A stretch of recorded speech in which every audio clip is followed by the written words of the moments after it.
It's been almost 7, 8 months that Vanya has been studying with Scholar Foundation. So far, it has been a great experience.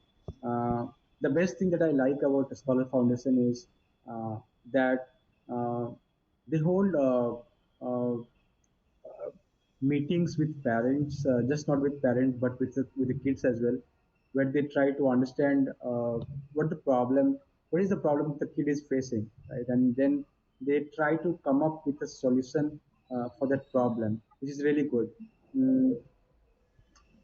Like they have classes from Monday to Sunday, so there is not even a single day where they take off, which is a really good thing. You are not putting uh, a lot of pressure on the kid on any particular day, but you are trying to distribute the pressure uh, for the entire week. So that is really good. The kind of questions that they asked during the weekly tests, those are really good. Quality questions, I would say. Uh, Vanya has been able to score 90 out of 20 in her recent tests, and she has been doing good in maths. I mean, she was good in maths, but with the Scholar Foundation, she has improved a lot. Um would like to thank Vaibhav sir for the time that he's taking out into understanding the problems of the kids, and he's offering tailor-made solutions to the kids. तो थोड़ा अच्छा हो रहा है मतलब बच्चों के लिए और not just Vanya but the other kids in the class, they are also, I've seen them interact when the class happens. They are also turning out to be very confident kids. I'm pretty sure that next year Vanya will try her level best to secure some rank in the Olympiads. And all I can say is we as parents, we have high expectations and hope from the Scholar Foundation as a team. We would put in every effort that is required from our end in order to ensure that the kid gets success and Scholar Foundation gets success.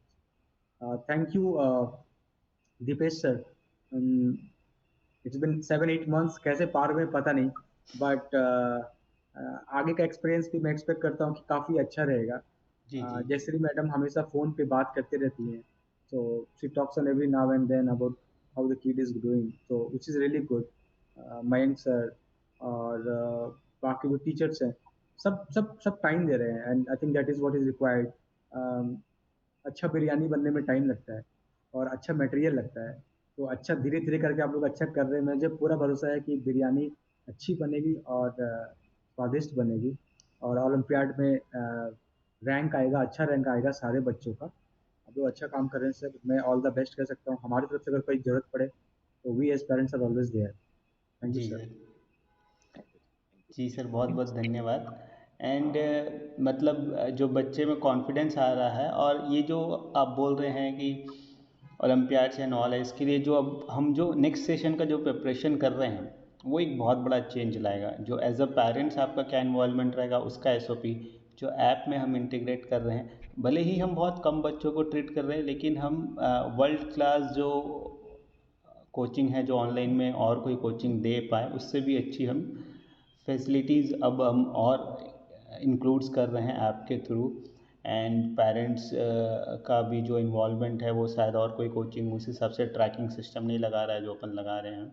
तो definitely ये क्या करेगा कि practice को increase करेगा। मेरा पूरा जो कंसर्न है कि बच्चे की प्रैक्टिस को कैसे इंक्रीज़ किया जाए, क्योंकि पढ़ा तो सभी देते हैं और बच्चा पढ़ तो कहीं पे भी लेगा। इम्पॉर्टेंट तो यही है कि कैसे हम फॉलो अप रखें, बच्चे के साथ कनेक्शन रखें, डेली बेसिस पे कैसे फॉलो अप रखें और उसमें पेरेंट्स को डेली इन्वॉल्व कराया जाए। पेरेंट्स भी खुद इन्वॉल्व नहीं हो रहा है तो उसको क्या प्रोसेस लगा के इन्वॉल्व कराया जाए, जिससे कि डेली का रिकॉल इम्पॉर्टेंट है, डेली के नोट्स इम्पॉर्टेंट है और डेली के डीपीपी इम्पॉर्टेंट है। ये होते रहे तो बच्चा तो फिर शिखर छुएगा, no doubt. Thank you very much. नहीं डेफिनेटली सर आपका प्रोसेस काफ़ी अच्छा है क्वालिटी प्रोसेस है आपका टीचर टू स्टूडेंट रेशियो भी काफ़ी कम है तो विच इज़ रियली गुड मीन बच्चे को टाइम मिल पाता है सबसे अच्छी बात है कि उसको अटेंशन मिल पाता है अगर आप में एक कोचिंग इंस्टीट्यूट की बात करूँ जहाँ 200 बच्चे पढ़ रहे हैं तो वहाँ बच्चे को टाइम नहीं मिल पाता है जी। वो थ्योरी समझ नहीं पाता है, तो फिर उसको लाइक एक्सपेक्टेशंस उसके पेरेंट्स का तो रहते हैं कि उसके अच्छे नंबर आए, बट चूंकि वो थ्योरी समझ ही नहीं पाता है, 200 बच्चे हैं, टीचर एक इंडिविजुअली टाइम नहीं दे पा रहा है, तो वो चैलेंज है। बट यहाँ पर क्योंकि नंबर ऑफ स्टूडेंट्स काफी कम है, तो पूरा जो टाइम होता है ये, वो पूरा प्रोडक्टिव टाइम होता है। तो और अटेंशन स्पैन भी बढ़िया रहता है बच्चे का। टीचर चूंकि बिल्कुल इंटरेक्ट कर रहे हैं, बिल्कुल one on one kind of ही हो गया, तो वो अच्छा रहता है सर। मतलब दिस इज व्हाट बस आई यही प्रैक्टिस है सर, यही सी एज एन कोशिश है एडवांटेज। हाँ कि इसलिए हम रेशियो बहुत कम रखें, और रेशियो कम रखने के साथ साथ जो हमारा प्रैक्टिस है कि एग्जैक्टली सेम पेज के बच्चे रहें, है ना, एक जैसे बच्चे रहें, जिससे वो, इसलिए हमारा जो सिलेबस है काफ़ी फास्ट है कि हम 3x सिलेबस, एक नॉर्मल कोचिंग, जो बड़ी कोचिंग है जो उनको 50 60 70 बच्चों को ऑनलाइन में 100 200 बच्चों को लेके चलते हैं, तो वो एक और एवरेज स्पीड मेंटेन करते हैं।